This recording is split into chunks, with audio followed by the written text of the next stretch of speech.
Hello guys, welcome to my channel web series nerd. आज की ये वीडियो all of us are dead series के सीज़न 1 एपिसोड 6 की हिंदी एक्सप्लेनेशन वीडियो होगी। तो चलिए बिना टाइम वेस्ट करे वीडियो शुरू करते हैं। इस एपिसोड की शुरुआत में हम देखते हैं कि क्योल्सू स्कूल की बिल्डिंग की छत पर हेलीकॉप्टर को सिग्नल देने के लिए लकड़ियों से SOS लिखता है ताकि वो हेलीकॉप्टर उस SOS को देख लें और क्योल्सू को वहाँ से रेस्क्यू कर लें।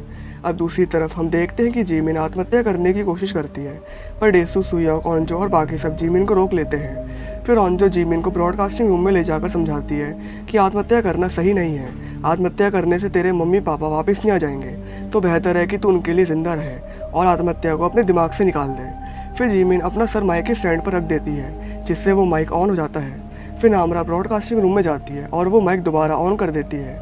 फिर नामरा ओंजो से कहती है कि शायद हम यहाँ से निकल सकते हैं। फिर नामरा सबको समझाती है कि हम स्कूल के लेफ्ट साइड में हैं और चोंगसेन जिस क्लास में है वो क्लास स्कूल के राइट साइड में है। तो अगर हम स्कूल के स्पीकर्स ऑन कर दें तो ज़ॉम्बीज़ उन स्पीकर की आवाज़ से उन स्पीकर्स की तरफ जाएंगे और हम स्पीकर सिर्फ उन जगहों के ऑन करेंगे जो स्पीकर चोंगसेन और म्यूज़िक रूम से दूर हों। फिर हम चोंगसेन तक पहुँच सकते हैं और फिर वहाँ से हम छत पर जा सकते हैं। आसमान में हेलीकॉप्टर्स उड़ रहे हैं, तो हम छत पर आग वगैरह कुछ लगा दें तो हम उनको सिग्नल दे सकते हैं। फिर नामरा वॉल्यूम ऑन करके देखती है, जिससे पहले एक ऐसी आवाज़ निकलती है जो कान में चुभती है और इस आवाज़ का असर यूनजी और गुइनाम पर बहुत ज़्यादा होता है क्योंकि ज़ॉम्बीज़ के कान सेंसिटिव होते हैं और वो तेज़ आवाज़ बर्दाश्त नहीं कर सकते। फिर नामरा वो आवाज़ बंद कर देती है। फिर सुयोक माइक में बोलता है कि चोंगसेन तू जहाँ पर है वहीं रही हो, हम तुझे लेने के लिए आ रहे हैं। और चोंगसेन ये बात क्लास के स्पीकर से सुन रहा होता है। फिर नामरा म्यूज़िक प्ले करती है और जो स्पीकर नामरा ने ऑन कर रखे थे सिर्फ उनमें म्यूज़िक प्ले होता है और ज़ॉम्बीज़ म्यूज़िक की तरफ जाते हैं। पर गुइनाम समझ जाता है कि ब्रॉडकास्टिंग रूम में सुयोक, डेसू और बाकी सब है और फिर वो ब्रॉडकास्टिंग रूम की तरफ जाता है।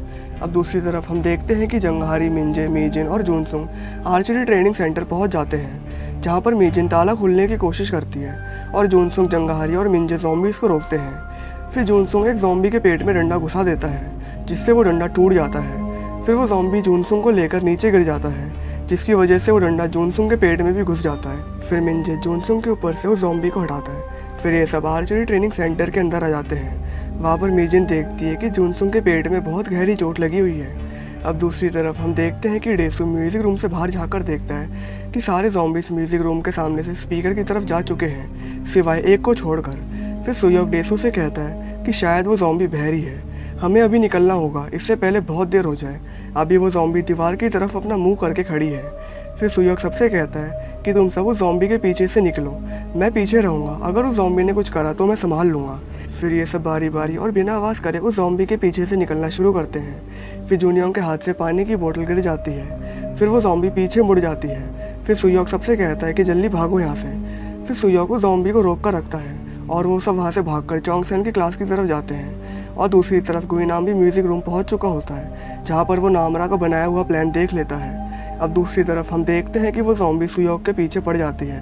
सुयोक उस ज़ॉम्बी से पीछा छुड़ाने की बहुत कोशिश करता है, पर वो ज़ॉम्बी सुयोक पर बहुत ज़्यादा हावी हो जाती है। फिर गुइनाम उस ज़ॉम्बी को अपने चाकू की मदद से जान से मार देता है। फिर सुयोक गुइनाम को थैंक्स कहता है। फिर गुइनाम सुयोक से कहता है कि चोंगसेन कहाँ पर है। फिर सुयोक गुइनाम से कहता है कि क्यों पूछ रहा है। फिर गुइनाम सुयोक से कहता है कि मारने के लिए, मैं चोंगसेन को जान से मार दूंगा। फिर सुयोक टॉपिक चेंज करने के लिए गुइनाम से कहता है कि बहुत चोट लगी है तुझे, तू ठीक है। फिर गुइनाम सुयोक से कहता है कि हाँ, इतना ठीक मैं पहले कभी नहीं था, चोंगसेन कहाँ पर है। फिर सुयोक गुइनाम से कहता है कि बस कर। फिर गुइनाम सुयोक से कहता है कि तू हमेशा से ऐसा ही था, बस ऑर्डर देता रहता था क्योंकि तू मुझसे अच्छा फाइटर था, पर अब ऐसा नहीं चलेगा। फिर गुइनाम चाकू से सुयोक पर हमला करता है। फिर सुयोक गुइनाम के हाथ पर लात मार के वो चाकू नीचे गिरा देता है। फिर गुइनाम और सुयोक के बीच में लड़ाई शुरू होती है। पहले तो सुयोक गुइनाम पर भारी पड़ता है, पर बाद में गुइनाम सुयोक पर भारी पड़ने लग जाता है क्योंकि गुइनाम ज़ॉम्बी वायरस की वजह से और ताकतवर हो गया था। फिर गुइनाम को पीछे से नामरा पकड़ लेती है, पर गुइनाम नामरा के हाथ पर काट कर नामरा को दीवार पर फेंक देता है। फिर गुइनाम नामरा के बाल पकड़ लेता है, जिससे सुयोक को गुस्सा जाता है और वो गुइनाम को खिड़की से नीचे गिरा देता है और गुइनाम के मुंह से खून बाहर आने लगता है। फिर सुयोक नामरा से पूछता है कि क्या तुम ठीक हो। फिर नामरा सुयोक से कहती है कि हाँ। अब दूसरी तरफ हम देखते हैं कि डेसू, ओंजो और बाकी सब चोंगसेन तक पहुंच जाते हैं और जिस क्लास में चोंगसेन था उसी क्लास में एक और रूम भी था, जिस रूम में नायोन छुपी हुई थी। फिर ओंजो देखती है कि सुयोक यहाँ पर नहीं है, तो वो क्लास के बाहर चली जाती है और ओंजो के पीछे बाकी सब आते हैं। फिर ओंजो देखती है कि सुयोक और नामरा सही सलामत है। फिर ये सब सही समय पर क्लास के अंदर आ जाते हैं। फिर चोंगसेन सबसे कहता है कि संभल के, वहाँ पियानो के नीचे एक ज़ॉम्बी फंसी हुई है। फिर ह्योरियोंग नामरा से पूछती है कि क्या तुम्हारे हाथ पर ज़ॉम्बी के काटने का निशान है। फिर ये सब नामरा से दूर होने लग जाते हैं। फिर नामरा को मारने के लिए चोंगसेन एक लोहे की चीज़ उठा लेता है। फिर सुयोक चोंगसेन से कहता है कि ऐसा नहीं है, इसे किसी ज़ॉम्बी ने नहीं काटा है, इसे गुइनाम ने काटा है और वो कोई ज़ॉम्बी नहीं था। फिर चोंगसेन सुयोक से कहता है कि ज़ॉम्बीज़ ने गुइनाम को मेरी आंखों के सामने काटा था, तो मतलब गुइनाम ज़ॉम्बी है और गुइनाम ने अब नामरा को काट लिया। फिर सुयोक चोंगसेन से कहता है कि अपना मुंह बंद रख। फिर नामरा चोंगसेन से कहती है कि अगर तुम सच बता रहे हो कि गुइनाम को ज़ॉम्बीज़ ने काटा था, तो इसका मतलब मैं भी ज़ॉम्बी बन जाऊंगी। फिर सुयोक नामरा से कहता है कि नहीं, ऐसा नहीं है, तुम ज़ॉम्बी नहीं बनोगी।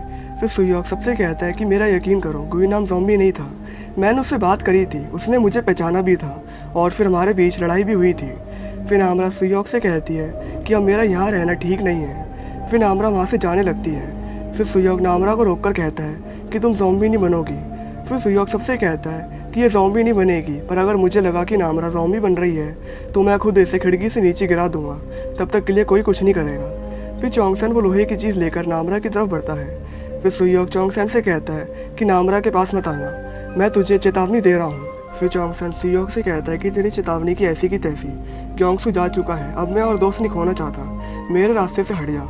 फिर सुयोक चोंगसेन का गला पकड़कर कहता है कि पीछे हट जा। फिर नामरा सुयोक और चोंगसेन से कहती है कि बस करो तुम दोनों, अगर मुझे कुछ अजीब लगा तो मैं खुद की जान ले लूँगी। अब यहाँ पर ओंजो को एक बात समझ आ जाती है कि सुयोक नामरा को पसंद करता है, इसलिए वो नामरा को इतना प्रोटेक्ट कर रहा है। फिर ओंजो चोंगसेन से कहती है कि अगर नामरा को ज़ॉम्बी बनना होता तो वो अब तक बन जाती, और सुयोक कह रहा है कि गुइनाम ज़ॉम्बी नहीं था, तो वो सच ही कह रहा होगा, वो भला झूठ क्यों बोलेगा। फिर चोंगसेन ओंजो से कहता है कि मैं जानता हूँ कि तू सुयोक को पसंद करती है, तो इसका मतलब ये नहीं है कि तू उसकी साइड लेगी। अब दूसरी तरफ हम देखते हैं कि आर्चरी ट्रेनिंग सेंटर के फोन्स भी बंद पड़े हुए थे और मिंजे और मीजिन चुन की मरहम पट्टी कर रहे होते हैं। अब सीन शिफ्ट होता है क्वारंटाइन कैंप में, जहाँ पर लोग वॉशरूम तक जाने के लिए लड़ रहे होते हैं और यहाँ पर लोगों को एक लाइन में खाना भी दिया जा रहा होता है। फिर वो सोल्जर स्योसान के एमएलए और एमएलए के साथियों के लिए खाना लाते हैं। फिर नाम सोजू उन सोल्जर से पूछते हैं कि हम लोगों को क्वारंटाइन में कितने समय के लिए रहना होगा।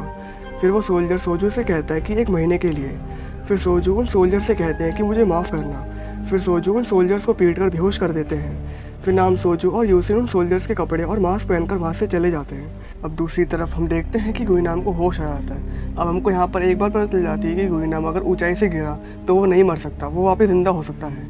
फिर गुइनाम वहाँ से चोंगसेन को मारने के लिए निकल जाता है। अब दूसरी तरफ हम देखते हैं कि हो क्योल और सोंगजे पार्किसू के बच्चे को लेकर उस रेस्टोरेंट से बाहर निकलकर एक बाइक पर भागने की कोशिश करते हैं। फिर सोंगजे देखता है कि एक बच्ची ज़ॉम्बीज से बचकर भाग रही है। फिर सोंगजे बाइक से उतर के उस बच्ची को पकड़ लेता है और हो क्योल ज़ॉम्बीज को रोकता है। फिर ये सब दोबारा रेस्टोरेंट के अंदर आ जाते हैं। फिर वो बच्ची ज़ॉम्बीज की तरफ इशारा करके सोंगजे से कहती है कि मेरी मम्मी।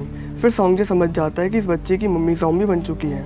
फिर सोंगजे उस बच्ची को गले लगा लेता है। अब सीन शिफ्ट होता है क्लासरूम में। वहाँ पर नामरा को कुछ होने लग जाता है। नामरा को अचानक से भूख लगने लग जाती है और वो सुयोक की महक की तरफ आकर्षित होने लग जाती है। फिर नामरा सुयोक की गर्दन को अपनी तरफ खींच लेती है और फिर चोंगसेन नामरा पर हमला कर देता है, पर सुयोक नामरा को बचाने के लिए बीच में आ जाता है और वो लोहे की चीज़ सुयोक की पीठ पर लगकर टूट जाती है। फिर चोंगसेन सुयोक से कहता है कि पीछे हट जा।